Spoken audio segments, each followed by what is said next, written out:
Hello, everybody. My name is Zenka Caro. I'm from LightNet, where we're a community of people that make the impossible possible. I am here tonight with none other than Ron James.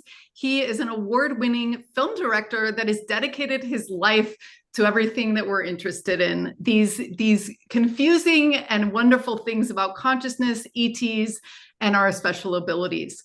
He has won 35 awards for accidental truth and really shoved a big, huge monkey wrench in Congress and everybody else, because this movie has been seen over the world, and it's been putting a lot of pressure on congressmen and women. So Ron is also working on the sequel, which we're going to talk about today, which is called Next, Accidental Truth Next. And we're going to talk about what that looks like, the climate of disclosure. We're also going to talk about material science. So this is what citizen science are really grabbing their hands on, because a lot of the materials from the UFO wreckage, as you know, just gets swept up and put into a black box. So it's really exciting that a lot of these materials are starting to surface and get into better hands.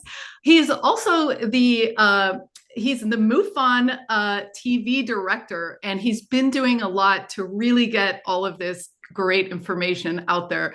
Ron, welcome. Thanks for having me. Yeah. I listen to people read my bio sometimes. I'm like, wow, that sounds pretty interesting. Oh, wait a minute, that's you.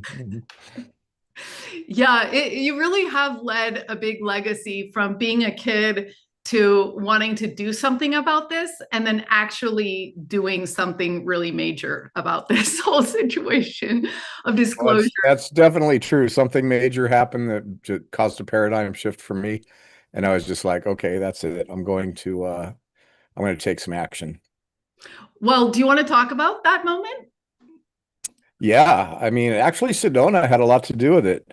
Uh, two major things happened. First, I was doing video in California. I'm sorry, in Florida, when I first started my production company, and I went to I was just out shooting. I think I was working for MTV and a couple other places, and it just wasn't fulfilling. I think I ended up doing MTV Spring Break and Girls Gone Wild in one day, and people are like, "Oh, wow, you got to do that? That must have been fun." And frankly, it wasn't. It was kind of like, "You're not really going to do that, are you? In front of a camera? Really? You're going to have kids one day."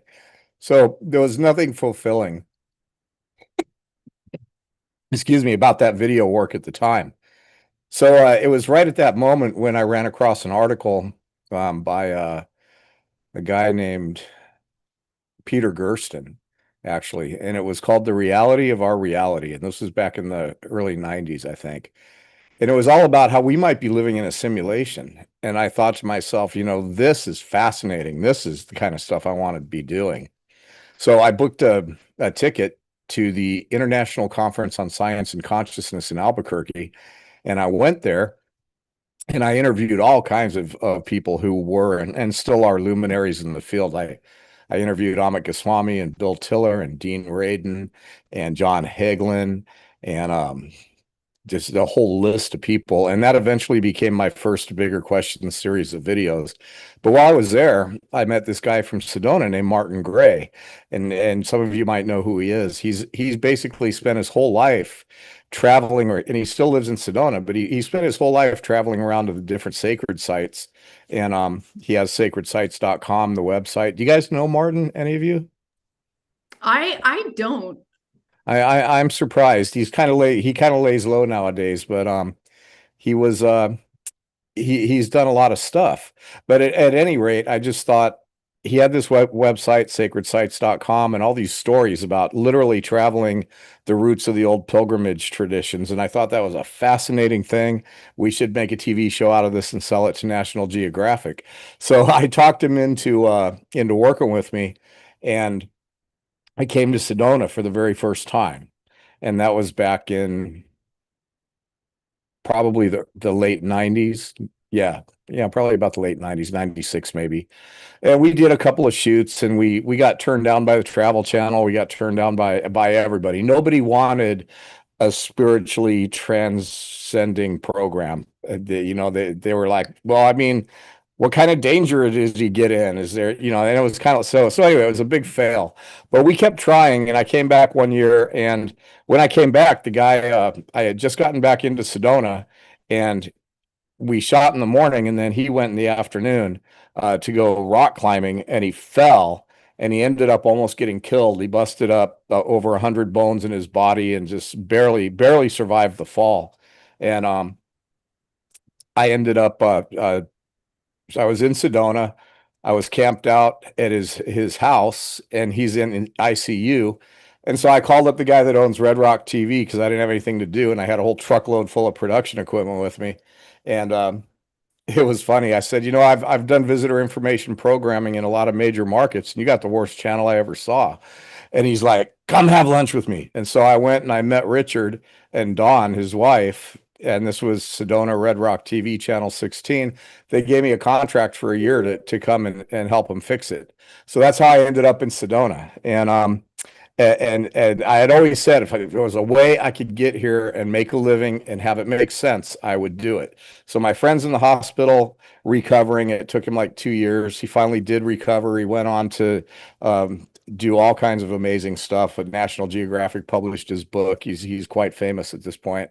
But at any rate, so I found my way into Sedona, and I immediately started Sedona Media Company and started building studios around town. I had that basement in West Sedona for a while. I had the theater, the big IMAX theater for a while in the village of Oak Creek, where I started the world's first metaphysical stage show, which was something for a minute. And at any rate, so I built these studios all over the place, and I started making all these DVDs and videos about metaphysical topics. And that's when I met Steve Bassett. He came to town, and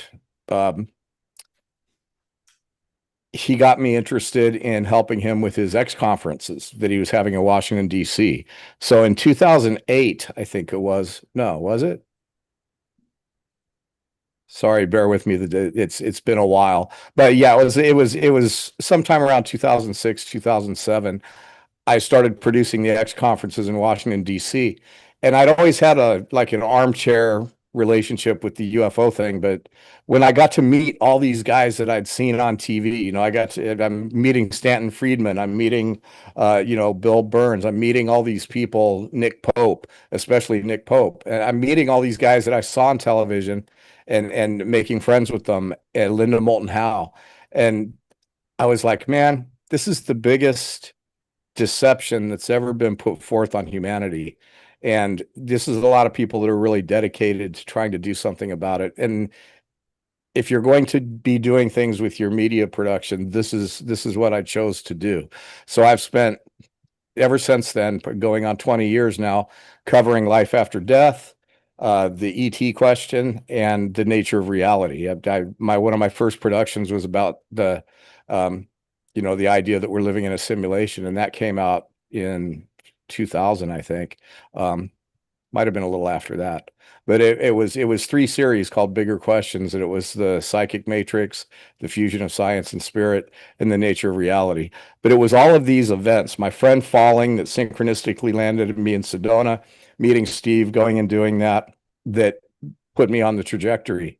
Because if you would have asked me before that if I would ever be any of the things that I'm doing now, I would have just laughed. So it is what it is, but we all do what we're called to do.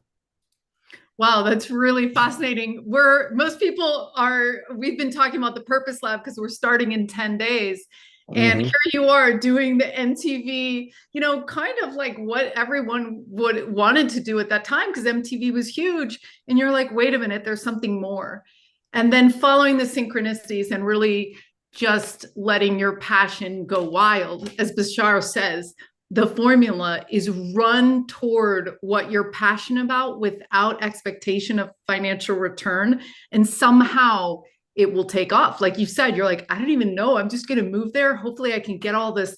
I can make a living. And pretty soon you can grab something. So it's really great. For those when I started Sedona Media Company, I literally made over 250 different DVD products covering everything from how to do crystal healing to how to develop your psychic powers. There was the whole Sedona series, which was lessons in sacred geometry. It was all kinds of stuff, tons of yoga videos, tons of other esoteric subjects. We put them on DVDs, and I started a distribution company. We made the DVDs in the garage. We went all around to like the New Age International Trade Show that they have in Colorado, opened up accounts worldwide, and then YouTube put the kibosh on all of it because within a couple weeks of YouTube coming out, everything I'd made over the last few years, somebody had stolen and put out for free, and that entire business imploded. But and so that was kind of a drag, obviously. And then when I was doing the bigger questions show, which I've done, you can find those online. Just Google Ron James Bigger Questions, all kinds of interviews. I never tried to make money off that stuff. I was always getting hired to do productions. When I was in LA, I got a lot of gigs with big bands doing music video work. So like I did Smashing Pumpkins and Guns N' Roses. And so I've always had a robust video production company that paid for all this other stuff. And then when I made Accidental Truth, the same thing happened. The distributor sent me a nice notice saying they owed me $250,000 and were filing bankruptcy, and they screwed all the filmmakers: James Fox, Stephen Greer, Darcy Weir, Carolyn Corey.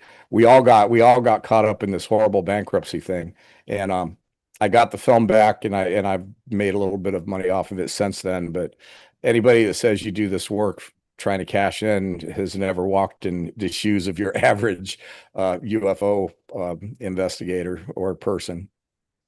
Yeah. So, and I should say, because we never say but at LightNet. It's not. It's one of those things that we don't say.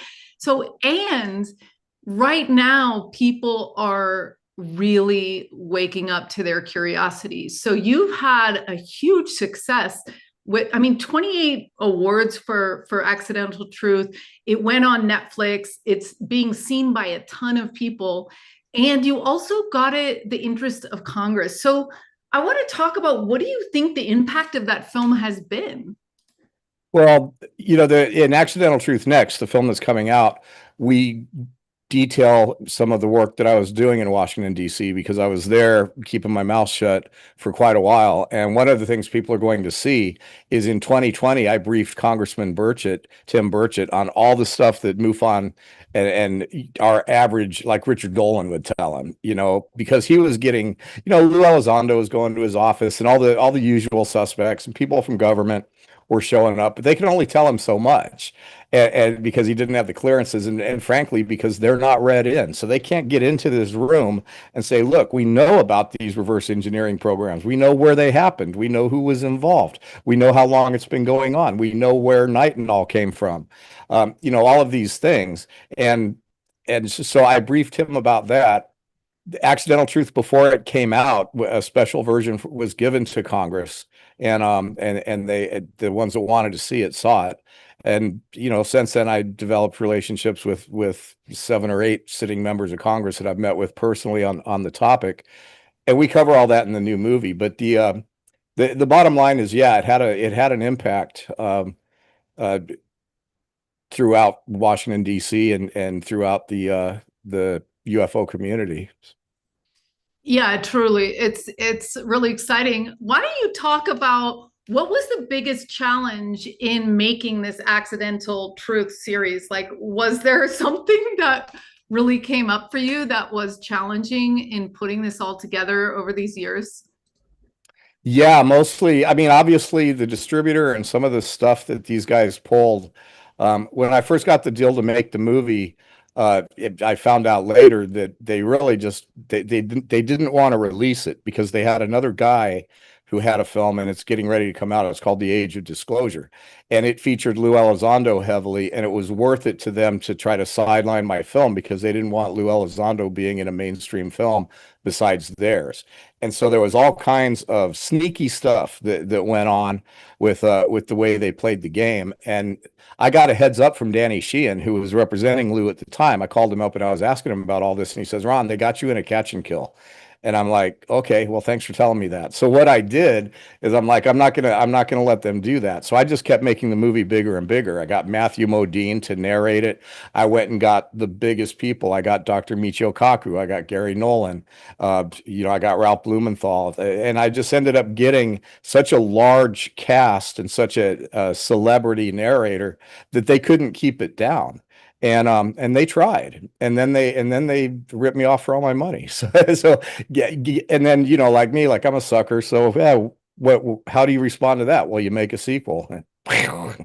But Yeah, that's so great. Who are but you it was most? rough. It was a horrible time. And then of course, the people spying on you while you're making the movie, they're harvesting your computer every night. There's times when I'd go to my house and stuff would be moved around. They're making it very clear that that movie it wasn't coming out unless they decided it was going to come out. And that was made obvious to me in many ways. And I literally sat the night of, I think it was April 23rd of 2023, or the 18th. It was supposed to come up, show up at midnight. I sat in front of my television on Amazon waiting to see it show up. And up until I finally saw it, that it was there, I would not have been surprised if it never saw the light of day. Yeah. Well, hopefully the next is really going to take off because you've got the Amazon deals and things like that. And that can really, really happen. Who are you most excited about featuring in the next? Like, what were some of the not performances, the interviews, excuse me, that were really moving to you and exciting to have? Well, I've got all the old people back, that were in the first one with fresh interviews, and I was able to get Ralph Blumenthal to tell me the whole story about how he negotiated and broke the printed story about David Grush. But at the last minute, Ross Coulthart interviewed with me and told me the whole story about he nurtured David Grush. So I got Coulthart and I got Blumenthal. Those two are really good. But I think the people that I'm the most excited about is I've got some people from the uh, Project Skywatch program talking about psionics.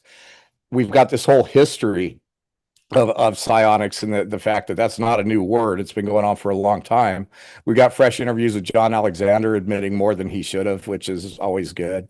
And then I've got a new interview with Kirsten Gillibrand that we were in Washington, D.C. for the last hearings, and there were two that week. A lot of people didn't know there was a second one with Kirsten Gillibrand, with the new guy that's running Arrow. So I have an interview with her where I really confront her about the first outcome of the Arrow reports. I don't know how many of you guys are familiar with that. Kirsten Gillibrand dissolved the UAP task force. She's a senator from New York, and she introduced legislation to start the all domain aerial research organization or something like that, nicknamed Arrow. And they brought in this CIA scientist named Sean Kirkpatrick, who manufactured a totally bogus report and put it out, and it just became the laughing stock of our community. And then she started a new one. So I'm like, well, so tell me, you hope the next Arrow is going to be better than the last one? And it's just a very candid interview that you very rarely will see something like that with a sitting member of Congress. So I've got three sitting members of Congress in the video with exclusive new interviews. Tim Burchett tells the story of when he went down to Eglin Air Force Base and all kinds of crazy stuff happened. And then we've got all these new materials cases, the Benny Foggin case, the Nancy Burson mystery, which is just a weird case, and then the Russian sample that we got from a guy that supposedly got ET crash debris given to him by an alien during a CE5. And we're like, okay, sure, because we didn't believe that. But the material has defied testing, and it's been extensively tested. It's some weird stuff, and it's all in the movie. Oh, and then of course the best part is I've got Rizwan Virk, and the last part of the film we're talking about, you know, at the end of the day, what does any of this matter? Why are we fighting about whether or not they're from Mars or Zeta Reticuli or they're time travelers or they're interdimensional? They're probably all of these things. And again, looking at that from a broader macro viewpoint, simulation theory is pretty solid, and it's getting more and more solid. And if we're living in a simulation, then all of that stuff can be true. All of it can be false. Reality is completely subjective to the individual, and the whole nature of everything can be switched off and on with a cosmic keystroke. So, it's kind of like we start off in Washington, D.C., weaving through this story of how manipulating the halls of Congress and fighting the battle with a bunch of people that are never going to tell us the truth. And we end up in, oh yeah, by the way, you're not real. Yeah, and we're gonna play this at New Open clip, right? We can go ahead and do that now. Sure. I really Now, admire. this is not a final cut. Zenka doesn't like it. She doesn't like my robot girl, but I'm interested to hear what you guys have to say once you see it. Yeah, so what I like is that he's putting us into the future and how this is going to be seen from this transition that we're in right now, and how's it going to be seen. And I really love, Ron, that you have addressed the consciousness question, because to me it's like, let's get down to the essence, the core question, and let's go the strategy right there. And so if yeah, I mean, we can be banging on Congress people's door all day, but if we decide our reality by our minds and our desires, then we can make an MTV spring break with ETs at your place, Ron. Well, I think that we should. I do. I saw it when you said that. I was like, oh yeah, this is going to be good. Okay, you guys, I am going to share my screen right now. We're going to take a sneak peek of the movie that has not been seen very much at all. So here we go. Woohoo, I'm excited. I am too. Can everyone hear? Mm-hmm.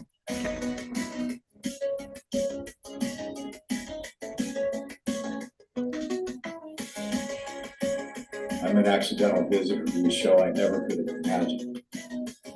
Cryptic journeys that led only to more questions than answers. I found my way into Washington, D.C. This is the hearing that is going to change the whole course of disclosure. I spoke truth to power. There were materials from unknown craft being studied, showing them slides talking about non-planetary origin. So for this guy to say, well, we don't have this stuff, is nonsense. I've delivered evidence to the world of secret programs, unexplainable technology, mysterious materials, and vast cover-ups. It also showed signs that it had come in from space and that it had come in at a fast velocity through our atmosphere. I've discovered things that led to inescapable conclusions and even deeper mystery. This is from a different reality in the sense of it being a technology that has long since bled into what we call consciousness. I've become more aware than ever that nothing is as it seems. We live in something that has a software program and is a compute structure. As we wrestle with these new truths, they strangely echo ancient teachings. They may have been using the wrong tools to figure out what's going on in the world. We are coming full circle.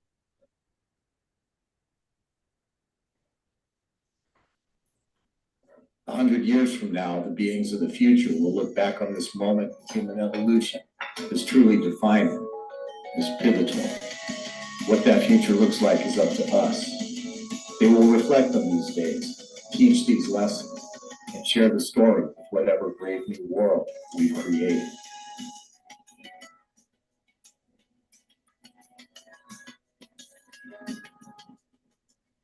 It's been 100 years since humanity found themselves forced to completely reevaluate their understanding of reality. In a time of technological advancement, the legendary presence of non-human intelligence in our midst was finally irrefutable.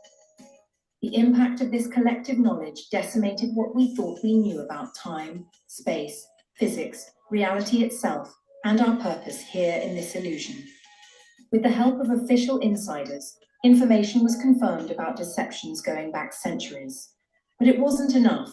Those who held the secrets were going to fight to protect their interests. Ultimately, it took the perseverance of citizen investigators, activist movements, And finally, the acknowledgement of the impossible to make sense of the unexplainable. The independent filmmakers of the day became part of the story.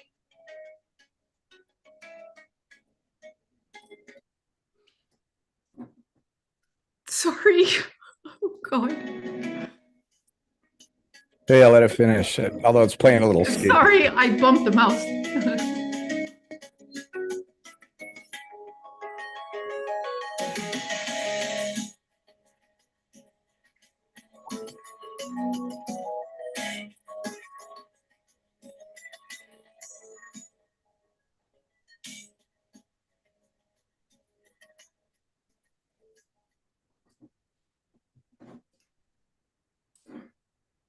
Amazing. Exciting. It was a little choppy, but you guys get the idea.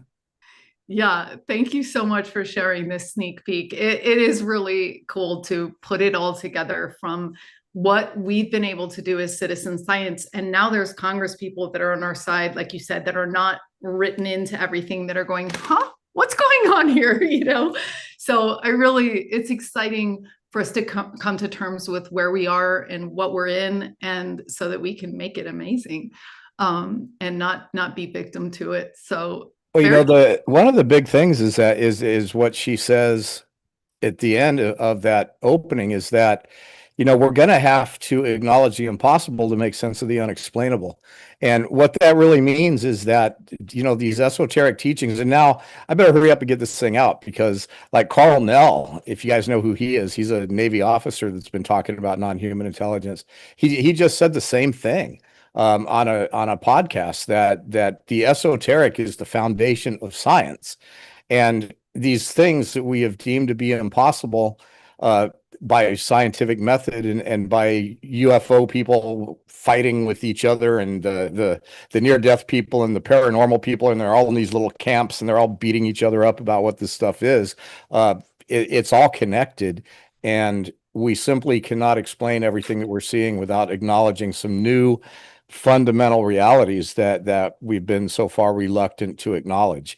And so, you know, that's kind of what she's saying. We've got to accept the impossible to understand the unexplainable.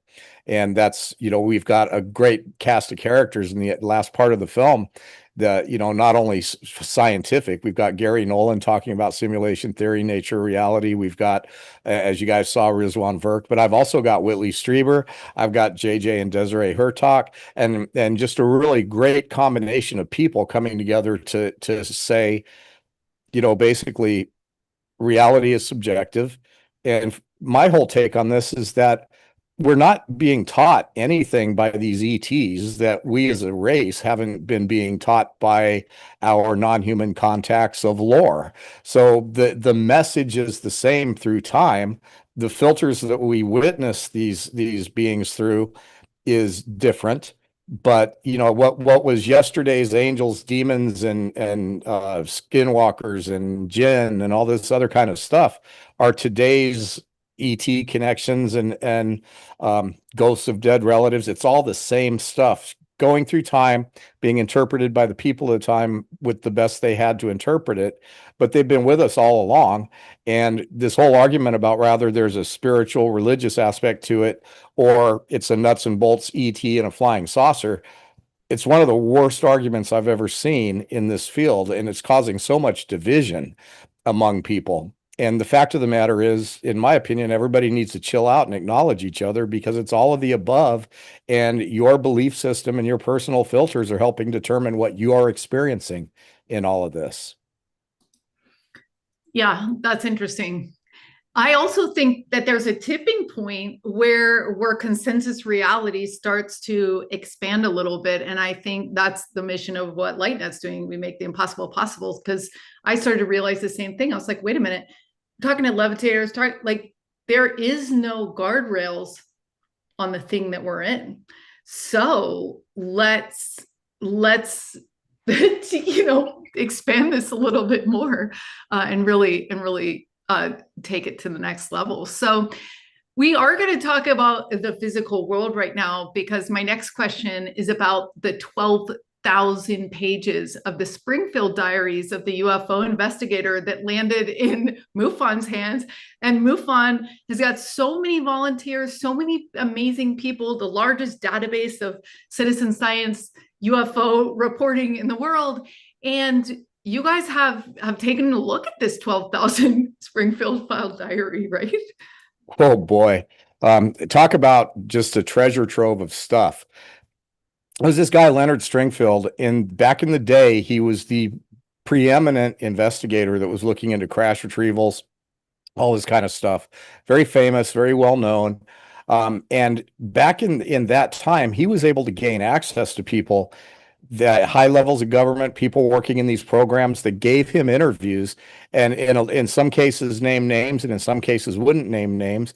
But he got inside a lot of these cases that we hear about now, and his diaries that were kept, very extensive, were left to MUFON. And we just now had a team. It was Bob Spearing, Debbie Ziegelmeyer, Craig Sisko, and hopefully I didn't miss anybody. Chris Saperno, I think, people in MUFON that went through these diaries, redacted all the necessary information, and we've published them on our one of our websites. But the number of cases where there's details is just insane. One of the things that we found is that there's been rumors for a long time that in one of these crashes, they found some kind of a headset that was used to control the craft. Well, we have a whole documentation of the fact that the government did indeed find this headset. There were the military bases where they were using soldiers that they had brought in and trained to use these headsets. Many of the soldiers are injured and received permanent damage from trying to use these to manipulate these craft. And that whole thing with the UFOs over the Capitol back in the 50s was supposedly one of the experiments using these headsets and using psionics that we're just now hearing about today. And Stringfield talks about it, and then J.J. Hurtak also acknowledged to me, and you'll hear it in the film, that was true. And then the names of secret government programs, they were doing this thing where they would use the headsets and they would use early psionics to try to attract these craft. And then they had a weapon that they built. It was a sonic weapon that was designed to bring them down. And we found out in the Stringfield diaries that the name of that project was called Project Gabriel, and that it was a sound-based sonic weapon that would disable these craft and make them come down. And so, we've heard all these stories in the past about all this different stuff, and then we find these diaries, and they're like, oh, wait a minute, that corroborates with this, and that corroborates with that, and so it's just been amazing. And we're just now putting the pieces together. My next film I'm doing with Michael Schratt, as soon as I get this one done, and we're calling it Stringfield Theory, we're diving into all these stories about crash retrievals that we've heard the stories, we know about the cases, like Kingman and things like that, but we don't know the details that are contained in this diary. And so it's really going to blow the lid off a lot of cases that are historical cases that people know about. So Leonard Stringfield was an amazing researcher, and his diaries are just putting out incredible amounts of information. That's amazing. Am I talking too long? No, not at all. Not at all. I was just going to break to ask everyone. I wanted to thank our broadcast partner. It's my new coffee maker. Portal to Ascension and New Realities. If you're liking this video, please hit a like and subscribe. And so I have one more question, and then I want to really open it up to some of the LightNet members to ask you questions. But we had also talked about these new materials that are finding. This is really great for the people that just can't understand it any other way. They're so left-based, they need to see and touch it. And so all this new material is starting, right, to not get scooped up. So why don't we talk about some of that stuff, the Russian stuff, the stuff that you delivered to Congress, thank you. Because again, this is something they can really bring up and not feel so shy about, because it's in their hand and a scientist has looked at it. So let's talk about some of this other material science stuff that you have been uncovering. And yeah, so again, in the new movie, we've got 3 different segments. It might be 4. We're finding this new thing is that experiencers are suddenly being gifted with pieces of stuff. So in other words, like the Russian sample, we got a guy, he's a Russian businessman. He was doing CE5 stuff, and he was, it was part of his thing. And all of a sudden, this material appears in his kitchen. He just starts throwing it away. And then he has this vision where an alien tells him that the material is part of a spaceship and he needs to get it tested. And I'm just like, when MUFON first heard that, we're like, yeah, okay. But then we got a piece of it. It gets shipped to us. MUFON's own lab can't identify it. Nobody knows what it is. And then we go ahead and we mail the sample back to headquarters to go on to another lab. And somebody steals the sample out of a United States post office box, turns the cameras in the post office against the wall, and takes the samples. And we documented all this. I sent a camera crew to interview the people at the post office. We took pictures of the cameras, how they returned. It really happened. And they're like, we've never lost a package before. I remember, because it's a small community, that she says, I remember putting the box inside Mr. Spearing's box. And so we have her on camera telling that story, and it disappears. So then we get the guy to send us another one. And this time, because the war is going on and all this kind of stuff, we've got this whole clandestine route that it gets to us. It has to get smuggled out of Russia, then it goes to Turkey, then it gets shipped to any one of numerous addresses, because we didn't want anybody to catch on to where it was actually going to go. And at last year's MUFON Symposium, we received it, we open it up in front of the audience, and we give this stuff to a lab that's going to take it to Australia and analyze it. And it took a year, and this is some really weird stuff. It's a form of something called aerogel, which is something that we supposedly invented back in the 20s, but it's a lighter than air foam that's used in aerospace applications. But this particular aerogel seems to have nanotechnology built into it. It's got elements of it that appear to be organic, and they're literally still growing out of this stuff. And nobody can figure out who made it or where it came from. And so we got a 45-page lab report that details all of this, as well as some really freaky pictures of this stuff that we've shown. So the Russian sample is a mystery, but it's one of these cases where somebody is told that something that he just found in his house is significant, and then it turns out that it is. And so I was one of the first people to be skeptical. It's like, come on, give me a break. Okay, you're doing CE5, an alien gives you stuff, but it turned out that nobody can figure out what it is. And then we've got another case of this woman, Nancy Burson, who actually Alan knows her. In fact, I've got a really cool picture of her with Alan Steinfeld like 20 years ago, and there's an orb floating around with them. She gets these little balls that are just super tiny. I mean, they're the size of grains of sand, and they keep appearing in her life. And she gets this intuition that there's something very significant about them. She'd been a contactee. She'd been somebody who was, first time she found him, she was in England staying at a hotel doing the crop circle thing. Tons of pictures of orbs, video of orbs following her. She's clearly got this experiencer moniker going on. And then this stuff appears in her life, and nobody can figure out what it is. The guy that wrote the book on panspermia, Wainwright, he analyzed them and thinks that they could quite possibly be evidence of a interstellar ability to transport biology. Like in a meteorite, panspermia, literally. They found that the outer shells are almost indestructible, and some of them inside in testing had some kind of biology in them. So that's a really weird story too.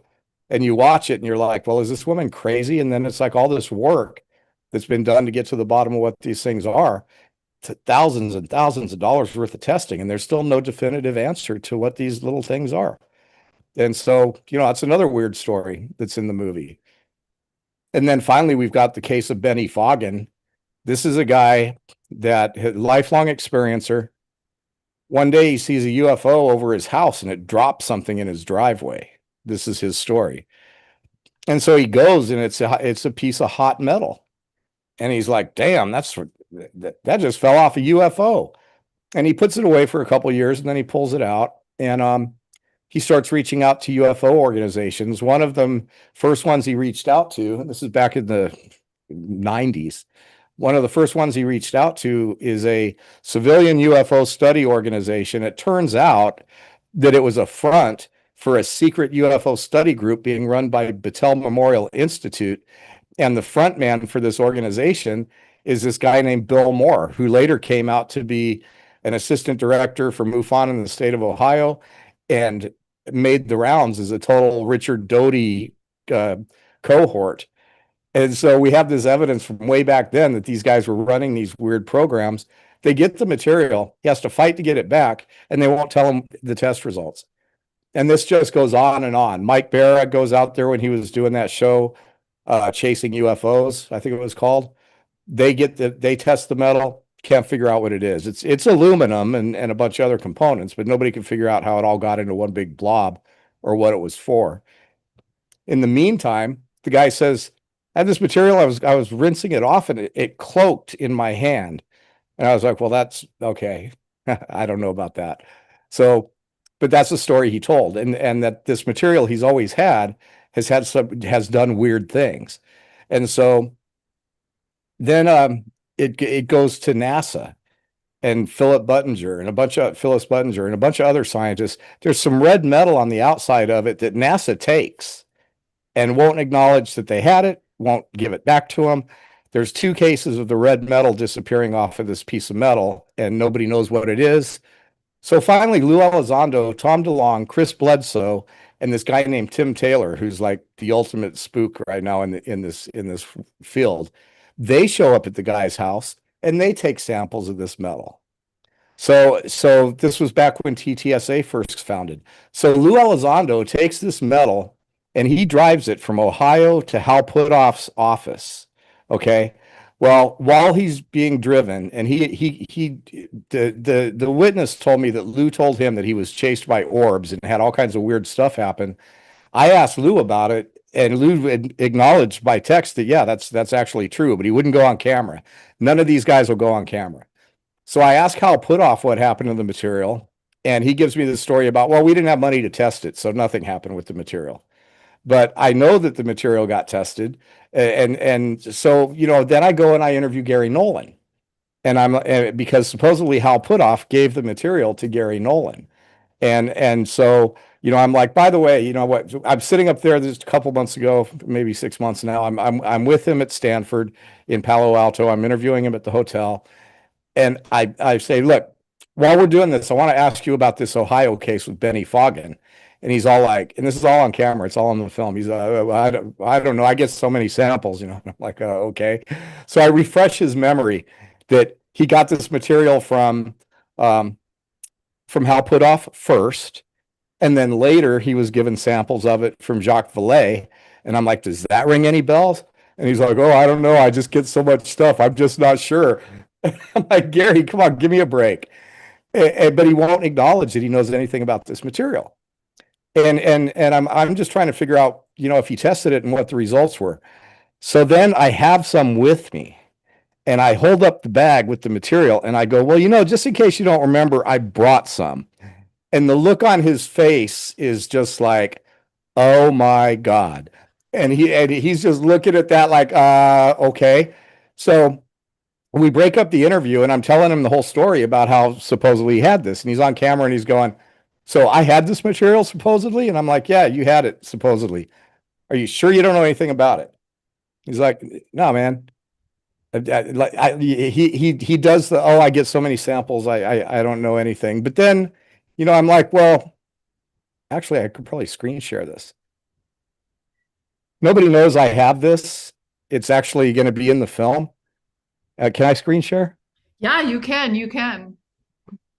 Excuse me. I love that it could be cloaking, and that's probably why they're so darn. Well, yeah. So he tells me that Tom DeLonge called him. Military contract. Everyone's interested in this, or whatever. Maybe they probably already have it, but yeah, he tells me that Tom DeLonge called him and said that the material had cloaked in their possession, and so I'm asking Gary Nolan, are you sure you don't know anything about this material? Because 2 people have given it to you. I have the information, and he's telling me he doesn't know anything about it. And what you guys are seeing right here is a screenshot from a Zoom call with Gary Nolan, Lori Wagner, and the witness talking about the material that Gary Nolan knows nothing about. So sorry, Gary. He's going to be pissed at me, but it is what it is. Yeah, Gary's great. He's doing a lot of things, but he's definitely walking, he's bridging a lot of stuff. So I feel bad for him. I have some pictures on my desktop from some of from a podcast I just did. So here is let's see. And this is this one is me at Kirsten Gillibrand's office the day of the hearing, the new Arrow hearing, and that's the samples that I delivered to her office. And this one is me with Kirsten Gillibrand right after the hearing. And I actually got her to look at the camera and assure anybody that wanted to turn over information about their work in these top secret programs that they would be protected. And it's like, okay. So that's in the film. It's pretty unprecedented. Here's a picture of this material. This first one. This material's been studied and sampled and torn apart and put back together. But that's a piece of it. And I took a sample specifically of this weird stuff in the middle. When we were testing this material, a weird light emanated from it. It wouldn't melt. It locked up an industrial grade drill bit that's made for drilling through the hardest substances and froze it. And so yeah, we had some very interesting things happen during that. And I think this is doesn't show the red metal. I have a picture of it somewhere that shows the red metal, but this is a picture that was taken back in the 90s before it got all chewed up. It's been studied by a lot of people, and for some reason, nobody can tell the guy what they're finding out. When we were doing the drilling, I have this picture too. I just did that show Redacted, and I sent them some stuff. So here, I'll show you this. So during the drilling of the second hole, this is a still frame from the video. All of this weird light just started coming out of this thing. And in the video, you can see the full motion of this happening. It starts off just plain, and then it just starts flaring out. And, people are like, well, that's probably just lens flare. And I'm like, look, I've been doing this long enough to know. We shot with the camera batteries kept going dead. So the camera I started with, I had to stop using because it died. And then the second camera that I broke out, the battery started draining super fast. So I had to turn it off and not use it. So I started shooting stuff with my phone. And this was shot with my phone. So none of the other shots that we shot with the phone have any kind of anomalies or stuff on the lens. But this one shot while we're drilling it, this light that you see, the orange here and the blue that's flaring out everywhere, this actually, it just comes in and expands and then disappears as the drill slows down. It was weird. So yeah, a lot of strange stuff. I just love that you're delivering that stuff around and sending packages across the world to multiple locations. It's so fun and exciting. At the LightNet Impossible to Possible labs we have for members. So before we go to the member questions, I just wanted to let everybody know that we do create miracles and we achieve our own version of impossible through our Impossible to Possible coaching, which we do twice a month for $14 or $140 for the year. We also have an amazing program about the Purpose Lab starting in 10 days, where we've had 90% find their purpose, 88% increase in wealth, 62 in relationships, 42 in wellness. So when you are in alignment, like Ron is, the adventure somehow takes you. And it becomes more and more miraculous as meaning that you've given to what is, not meaning that you've given, but what is meaningful to you starts to rip into the simulation. And your joy of being able to do what your heart desires also is ripping into the simulation. So all of a sudden, the people, places, and things start to come toward you, and it becomes miraculous. So I encourage everyone to spend some time with yourself this week, to try to really ask yourself inside, what are you here to do and what excites you? The lab can be found at ourlightnet.org/purpose. So while members are raising their hands to come up and ask Ron, I have one final question for you. Ron, if I gave you more money than you knew what to do with, what film would you make next? Like, if money was no object, where would your curiosity and your heart really take you at this time? I would just expand my studio operations to have a bigger one in Sedona, a better one in LA. And then I would bring in all kinds of promising conscious filmmakers, and I wouldn't make one film, I'd make 1,000. So, there's so many topics to cover and so many bright minds that are very rarely going to have the opportunity that I have. I own a production company. I can make stuff reasonably. And so I would just expand that opportunity to others. The films that I make, I can only individually create so many.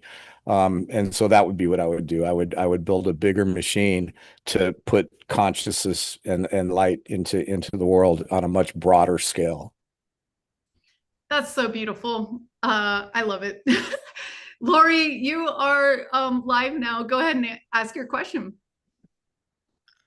Hi, thank you. So wonderful to be here. It's so awesome to hear everything that you have. So I live right next to, it used to be Fort Rucker, then they changed it to Fort Novacell. Now I hear it's changing back to Fort Rucker. My family and friends and I, we've all seen some kind of crafts. Since the disclosure has been coming out, I've been thinking more and more it's probably just the government crafts that they have. But I've had the thought many times that maybe because the base is so close that I wouldn't see many UFOs, I was just wondering about your opinion on that. Like, as far as the airspace goes, like, do they want to stay away from military bases, or does that matter at all? A lot of times, if you're seeing something at a military base, it's either our technology or it's us working with them with their technology. But very rarely do you have a case where a genuine non-human intelligently controlled craft blindsides the military. There's a little more cooperation there. They avoid it. That's why planes don't crash into flying saucers. There's certain altitudes that planes fly, where 1,000 feet higher or 1,000 feet lower, there could be all kinds of traffic. So rather they're acknowledged understandings or agreements or whatever, or there's just a generic understanding. There's a certain amount of non-interference that occurs.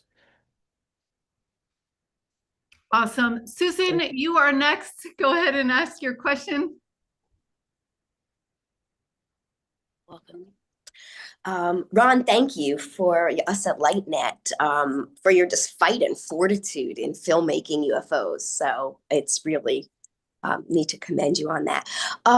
So what advice would you give like other aspiring documentary filmmakers that are interested in UAPs and these fringe topics that you speak of? Well, it's very, the UFO field just in general, and thank you, Bill, by the way. The UFO field just in general is a rough and tumble community.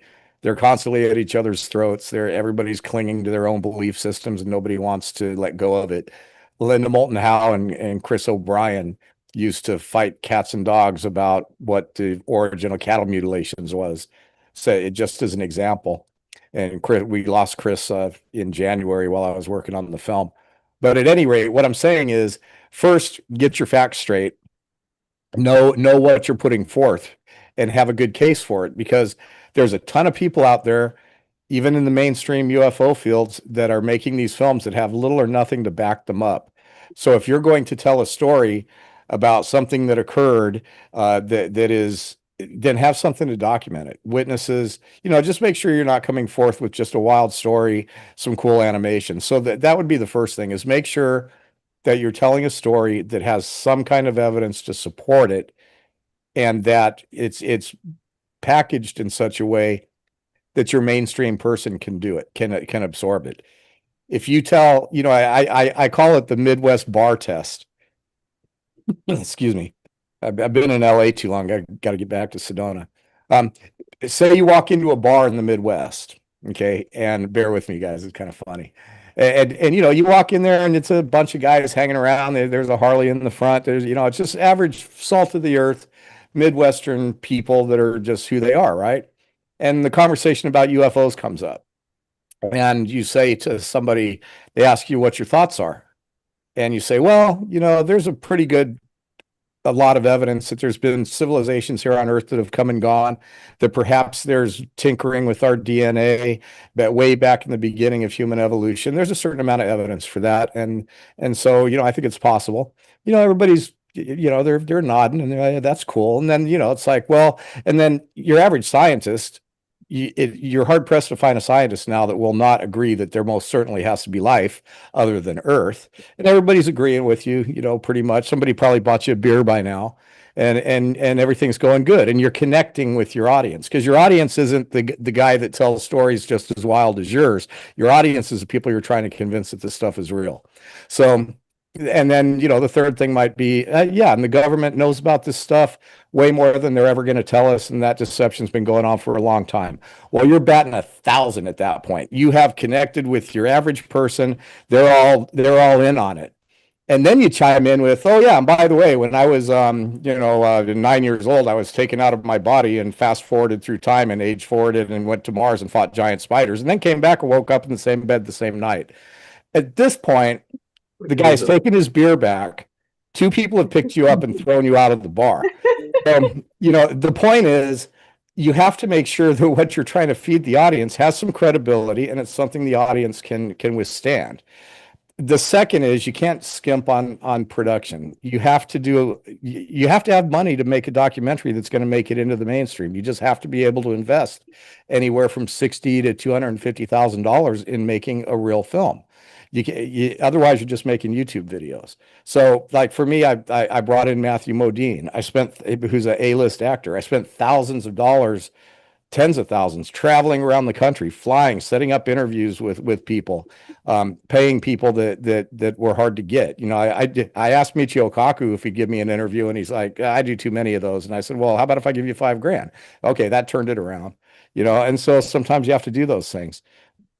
So the other thing is, have a realistic budget, because you'll never make something that's going to capture a mainstream audience and get past the gatekeepers at Amazon and Apple unless you're spending money. And the third thing speaks to that. Learn how to do the stuff yourself. If you really want to make a documentary film, then learn how to run a camera, learn how to edit, learn how to do all of these things. Because I have a philosophy in business. I very rarely will hire somebody whose job I cannot at least do if I have to, because otherwise you're paying retail for your production services. You're hiring companies that are charging you $100 an hour for an editor. There's a time and a place for that, but it's after you've done your work.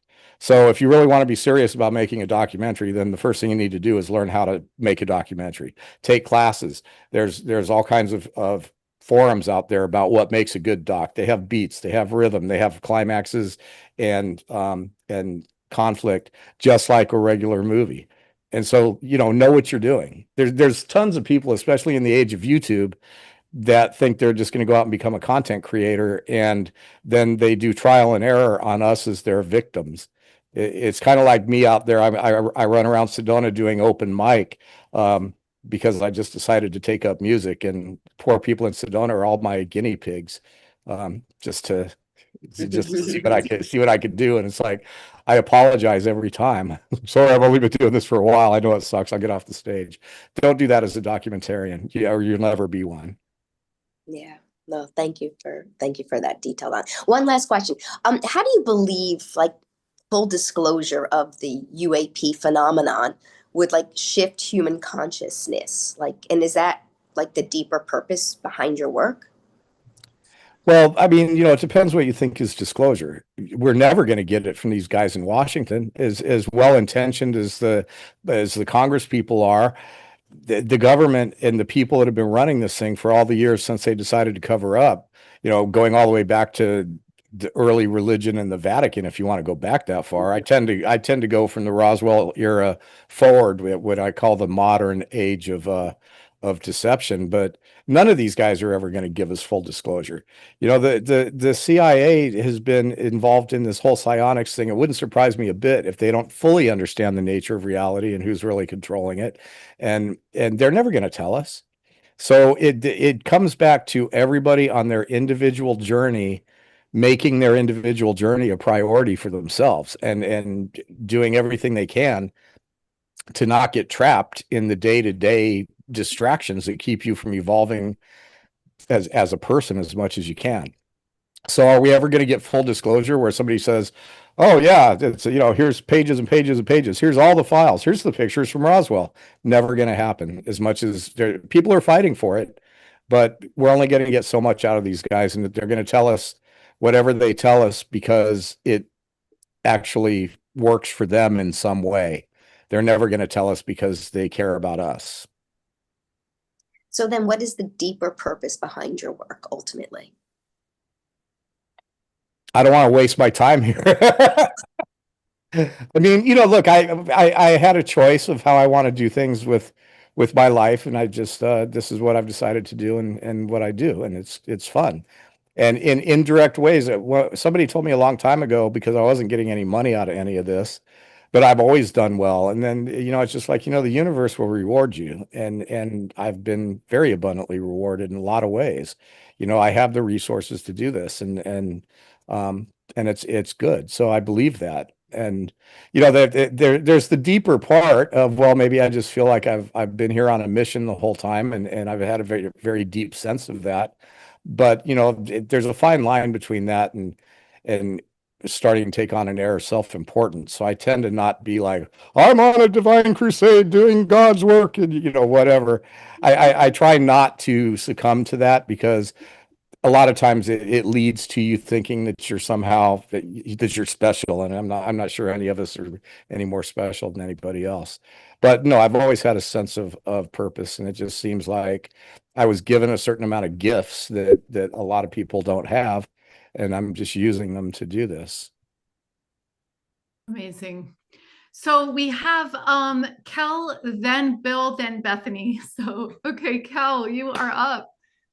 Hi, Ron. Thanks so much for doing this. My question is, are you a contactee and experiencer yourself? Like, have you personally seen a UFO or craft or met an ET? Yeah, you know, not really significantly. Anybody who's done this for a while, like I went out with some people that I just had in Sedona from the Y-Files recently, and we got some cool stuff out at Bradshaw Ranch, and I've had some strange things happen to me on my life after death investigations and things like that. But, you know, I've always, part of me has been curious, is like, well, I want to see a flying saucer. I want to do it like Travis, you know, but I think that perhaps my purpose and what I'm doing would be forever disabled if I was coming from a place of having these things happen, because once it happens to you, you lose all objectivity. Nobody is going to, you're not going to be able to have an argument about whether it's real or not. You're always going to be presenting things through this filter of having gone through something unique and undeniable. And so in a way, I'm kind of thankful that that's never happened. But then, you know, I've also had people tell me, well, you know, they're not going to bother you because you're here doing what you're supposed to do, and you're kind of off limits to that sort of stuff, which again, you know, I'm not special, so I don't know how much credence I put in that. But no, I haven't had any of those kind of experiences. Interesting. Thank you. Bill, you're up next. Hey, Ron, thanks for this. This has been great. My question is in reference to that metal. You said there were samples taken, so that metal you were able to get through and actually get a sample of that metal then. Oh yeah, I still have a bunch of it. We decided that we were going to try to find some of that red metal that disappeared off the surface. So I went to Ohio, and I found a metal company in the town where this guy lives, and we took the sample there, and we got this big giant cobalt drill bit. See if I have a picture of it. Well, it's in that one I showed you guys earlier, but right. So we drilled core samples and shaving samples in a bunch of different spots, and I have just literally plastic vials with enough samples that, you know, a dozen people could test it, and I still have it. And Lou Elizondo, it's funny. He sent me a text. He said, "Watch out, that stuff had cesium in it." And I'm like, "Oh God, it's in my dresser in my bedroom." But I don't think it's emitting radiation at this point. Well, thank you, sir. Bethany, you are our last question. Thank you. Hi, Ron. Thank you so much. I'm so grateful to get to spend this time with you this evening. Well, thank Here you. is my question. In 2020, my only child crossed back over into spirit. Well, amazing things started happening. He started to communicate with me. Well, one night I was awoken at 3:33 in the morning and led in my body to go outside, and I did. So I'm sitting there in the middle of my deck, and I'm listening to the frogs, listening to the crickets, and all of a sudden, this golden orbed being flies down and flies between probably 30 to 35 feet in front of me, and then it flies 13 acres up my lake and back down. And in your experience with talking to life after deathers and your UAPs and stuff like this, is this a phenomenon that is known? I mean, because I have yet to, I mean, I've never experienced anything like this, and I was just curious to get your outlook on it. Well, are you familiar with Chris Bledsoe? I think I've heard of him, but All right. Well, he's documenting exactly what you talked about happening all the time, and he's worked with all kinds of people inside of government. And he wrote a book called UFOs of God that you should definitely grab. Things like that happen to him all the time. He's got this place where he lives where he's actually able to summon these things. And if you Google his name, it's Bledsoe, Bledsoe. He's a friend of mine. There's all kinds of videos where he's brought these orbs in and he's seen these things and he's seen these manifestations. But you bring up an interesting point, is that these encounters are very subjective to you. So in other words, the way that they work is somewhat universal, but the way that they're able to personalize is somewhat unique. So in other words, we live in a reality where it's possible to see an apparition. We live in a reality where it's possible to see orbs. Now, you could have been flanked by two people that might not have seen what you saw right there in the same spot. Maybe they did, maybe they would, maybe they wouldn't. But the point is that this is one element of reality that is flexible to individuals and that can appear in custom ways. So in other words, you might see an orb that's blue and somebody else across the world might see an orb that's red, and they might get a message from the orb and you might not get a message from the orb. The question isn't really what was it, why is the story around the orb different? The real thing to pay attention to is the fact that the orb used a certain mechanism within reality to appear. And that mechanism is universal among many of the things that we see. So in other words, you can see an angel, you can see a demon, you can see a dead relative, and they're all very different things that might appear for very different reasons and with very different origins. But the mechanism that they're using to become real in front of your eyes is universally similar. And what was interesting is the state of being, that the energy, the feeling that I got within. It was just a calm, joy, compassionate, and just a loving energy. I actually jumped up off of my chair after I seen it and did a happy dance. So yeah, I was just thank you for just being here tonight and allowing me to share. Thank you. That's so cool, Bethany. Maybe it was even your son. Lori and I were in the making music with ET's class once, and we had an app designer that designed these custom apps for us to talk to the ETs. And he died for 16 minutes. And his stories of how it was on the other side, I believe he was basically communicating that he was an orb and that he would have to go like this just to keep the whole thing going so that the person that called him could see him. And it was very strange. He said that in the moments that he died, there was 3 people that thought of them and thought of him and called them to their hearts. And he said he could be anywhere at the same time simultaneously. So he could go to those people that called him. So again, it's just so fascinating, these clues, and especially from someone that remembered everything. He said he didn't want to come back, and he redesigned all his apps. It's VVE if you want to look him up. He's got a really cool Facebook. So for the people listening, but he redesigned his apps because as a dead person, he could not see certain things because people had used his apps to contact him. So he changed the way the contrast was and where positions were. So our evening is closing right now. But thank you so much, Ron, for being with us tonight. And I hope that this show tonight, Unlimited, has expanded your mind even more. I really want to double click on what Ron says. Like, he realized that he wasn't going to put his eggs in these guys disclosing. So he said he put his focus in himself and developing his inner world and creating his outer world to harmonize, to be what he wants.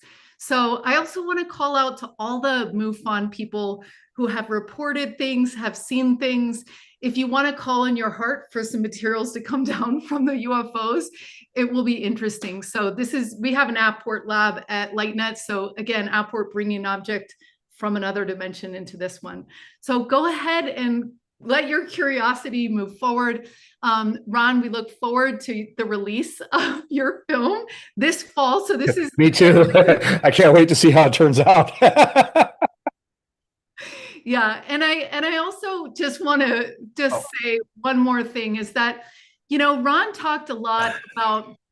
Oh, good. Your dog doesn't. Yeah, this is my mascot. He's I've come to realize that the alien invasion is here. It's already happened, and it's these guys. Yeah. Yes. And I really love what Ron said about making music. I mean, making movies that can bring the bar person in some small town in Ohio, where it is, through the story themselves. So again, this isn't about preaching to the choir. It's about gently bringing people into higher consciousness. So thanks to everyone out there for all you're doing. We're going to do a special prayer tonight for Adham's father, who had a heart attack last night. So we're just going to send him lots of love tonight. And yeah, so we'll just do that real quick before we close. My mom just passed away, so I have to take care of her dog. It was like she made me promise, and I agreed. So now I've got the dog. Wow. All right. Well, let's send a little hello to Ron's mom and also to Adham's father. Love and acknowledgement.